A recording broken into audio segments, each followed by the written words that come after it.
Yeah, Jeremy, good session of the day. Hope you found it helpful. Just going to run through those things we discussed, mainly in setup now from this swing. We look at this left-hand one here now.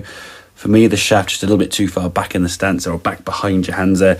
As we said, just create a slightly weaker grip. You, like all good golfers, when you come back to the golf ball, are sitting to put a bit of shaft lean into this golf ball. You can see when you come back in now, as you're hitting that golf ball, their impact, your hands have moved forward an awful long way. So either you've got to pronate your left wrist downwards, which is going to be a very awkward move to make for you there with that grip position, or we've got to start with a slightly stronger grip and the hands slightly further forward. Because if the hands do this and come back impact to here, your face now is going to be aiming to the right, and you're just trying to fix that at the last second, rolling your arms over or doing some sort of jazzy thing, which again, from a consistency standpoint, is never going to be very, very good. So take a look at this right-hand one. Now, this sort of sequence now, obviously the mirrors are going to help. I think obviously on the golf course, there's going to be no mirrors there, but if we can just practice this routine, find some reference points that we can deal with, so getting the club a little bit more leaning forward at address, so the shaft itself will be further forward. And what that actually will do now, you just find your left hand is just naturally going to want to sit further round to the right of the grip there. When you put your hand over here now,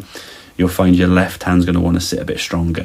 When you put this trail hand on, we want to feel this shoulder coming down and under, not so much going across your chest. Now on this one, you do actually go a little bit across with the shoulder, kind of moves over so your shoulders get a bit open, but you do reset yourself in this case. But ideally, the shoulder's kind of coming underneath with the setup here. Once you've got this position here now, and then you set your feet, you felt initially almost drive a setup. But if we actually go through this here now and look where the arms are, they're just hanging down from the shoulders, the ball position's slightly further forward there, and the hands are just resting on that inside of your left thigh there in a good spot. So once you are here now, and you come back to the same impact position with your hands slightly in front, there's your impact position there now.